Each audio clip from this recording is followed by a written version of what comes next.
The situation in Gaza today is a disaster.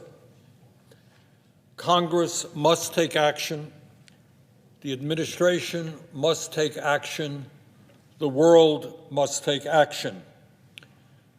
Today, 3 weeks after Hamas's barbaric attack against civilians in Israel, which began this war, many hundreds of thousands of innocent men, women, and children in Gaza are on the brink.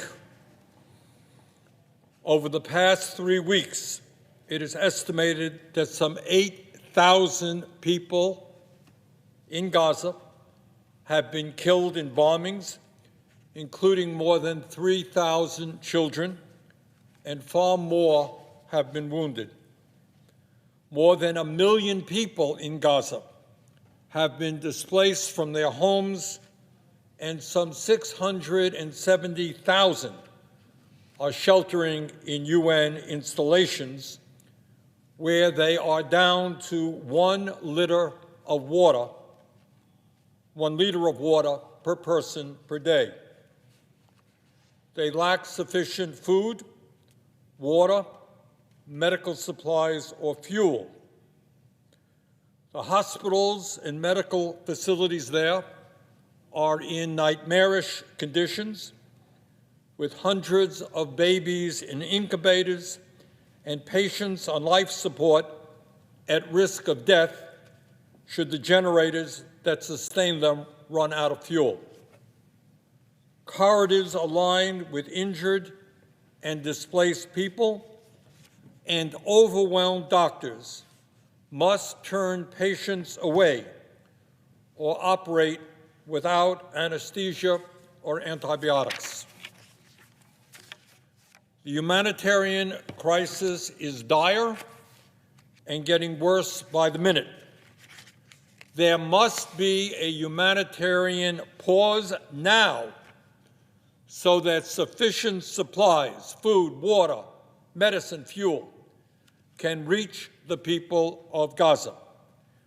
If not, thousands more will die needlessly. We cannot allow that to happen. A stop to the bombing is critical to save innocent lives and secure the safe return of hostages.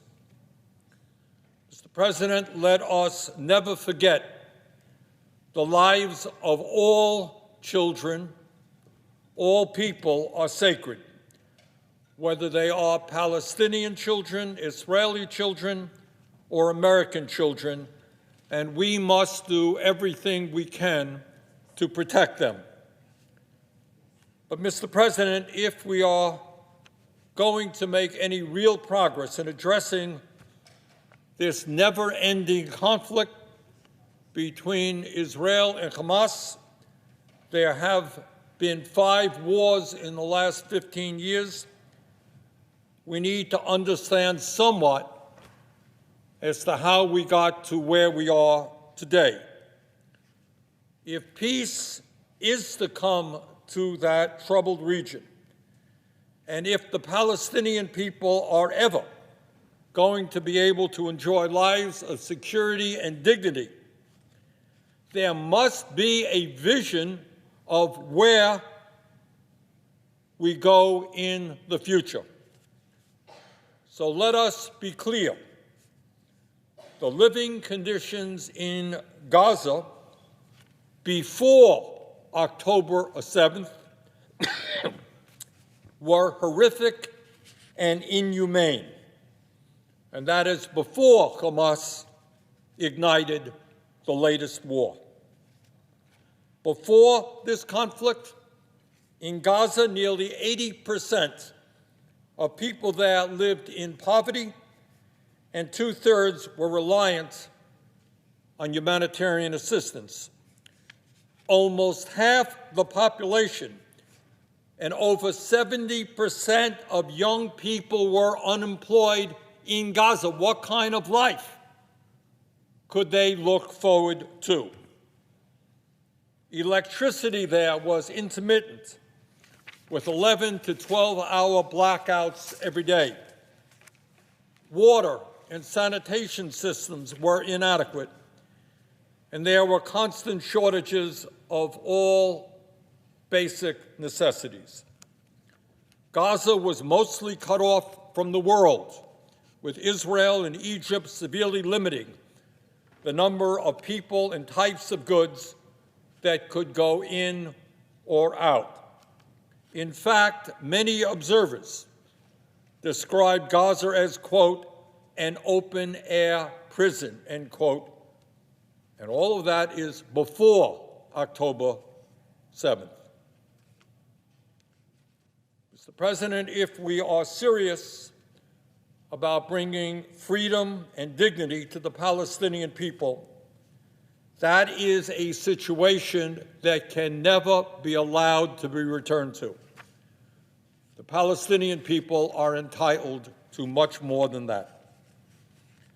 In Gaza, Hamas, an authoritarian terrorist organization, ruled by force, stockpiling arms and war material, taxing the desperately poor population, and stealing resources to build tunnels and rockets. Make no mistake about it, Hamas is a terrorist organization bent on the destruction of Israel, and long before this horrific attack, they had killed countless innocent people, including Americans. They advance a fundamentalist ideology which treats women as inferior, second-class citizens, and which threatens to kill people who are gay. Hamas is an authoritarian nightmare, repressing dissent and stealing from Gazans not just many materials of life, but the dream of a better future. And that was the situation before October 7th. And what was going on in Israel before Hamas's terrorist attack? What was going on there? That country had the most right-wing government in its history, a cabinet that included outright racist ministers who consistently dehumanized the Palestinian population. Benjamin Netanyahu, the prime minister, was under indictment for a litany of corruption charges, and many believe that Israel's intelligence, or lack of intelligence, on October 7th had everything to do with his government's preoccupation with his political problems. Before the war, this right-wing Israeli government had systematically undermined the prospects of peace. Netanyahu and his extreme partners in the cabinet had worked to marginalize Palestinian voices committed to peace, pursued settlement policies designed to foreclose the possibility of a two-state solution, stymied economic development in Palestinian areas, and passed laws that entrenched systemic inequality between Jewish and Palestinian citizens of Israel. This last year saw record Israeli settlement growth in the West Bank, where more than 700,000 Israelis now live in areas the United Nations and United States agree are occupied territories. Despite that, the Israeli government authorized thousands of new homes for settlers and opened up new areas to construction while bulldozing thousands of Palestinian homes and schools and further restricting Palestinian movement. Legal experts agree these policies constituted nothing less than illegal annexation. All of these policies and more greatly increased tension in the West Bank. Before October 7th, 179 Palestinians had been killed in 2023, 179 Palestinians in the West Bank, which made it the deadliest year in 2 decades. Since October 7th, 121 more Palestinians have been killed in the West Bank, including some by settlers. These tensions were part of why so much of the IDF, the Israeli Defense Force, was deployed in the West Bank rather than the border with Gaza. And then came October 7th and Hamas's atrocities that began this latest and horrific war. The Hamas attack was unspeakable. Over 1,300 innocent men, women, and children in Israel were killed. Over 200 Israelis and Americans taken hostage, including young children and grandparents. Young people were gunned down in cold blood at a music festival, babies and older people brutally murdered in their homes. And let's remember that Hamas did not primarily target the military. No, they intentionally targeted civilians. Their goal was to kill civilians. Their attack was designed to provoke a response, and in that, they succeeded. Mr. President, many Israelis are now understandably furious, and they want to strike back forcefully. I think we can all understand that. But rage and revenge do not make useful policy. And here in the United States, after the attack on 9/11 in this country, we acted with rage and revenge, and I think many people now understand that that was a horrific mistake. Mr. President, killing innocent Palestinian women and children in Gaza will not bring back to life the innocent Israeli women and children who have been killed by Hamas.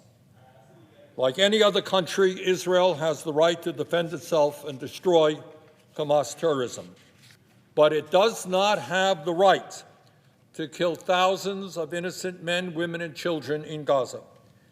Israel does not have the right to endanger the lives of millions of Palestinians, half of whom are children, by shutting off water, food, fuel, and electricity. That type of action against a helpless and impoverished population is morally unacceptable and in violation of international law. Israel does not have the right to bomb an entire neighborhood to target one Hamas leader or installation. But that is what the Israeli government is doing.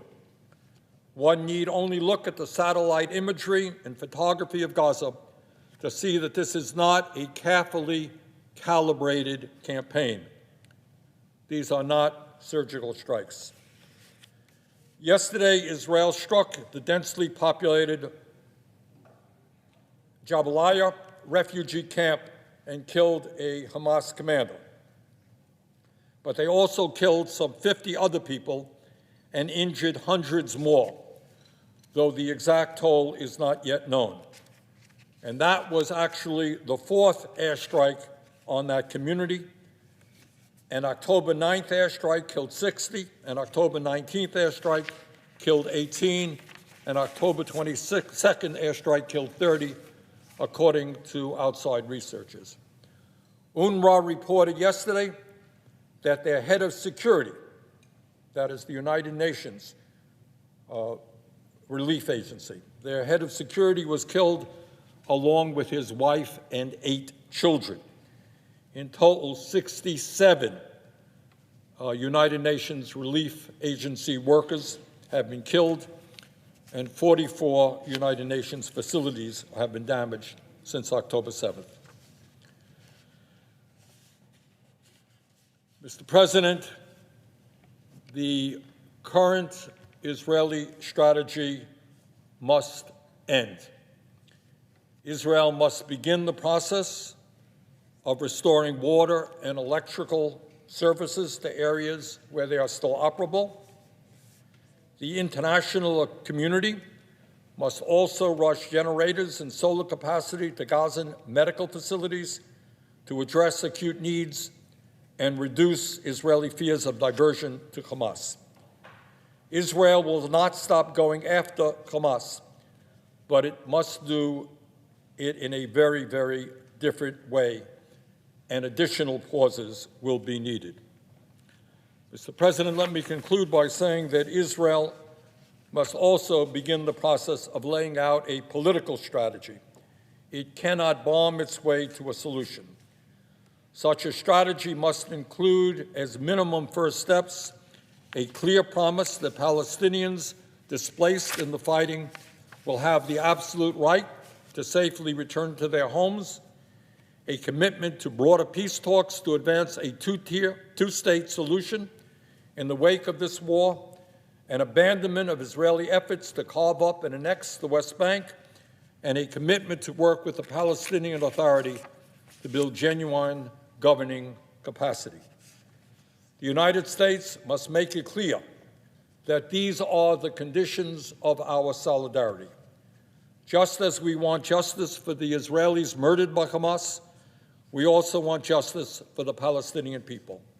And that is not going to happen with Hamas.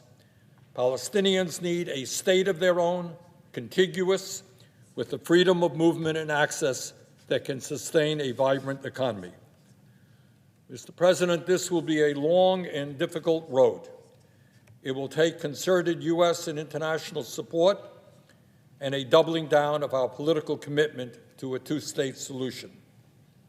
But the first step right now must be to stop the bombing and bring in as much humanitarian aid as possible.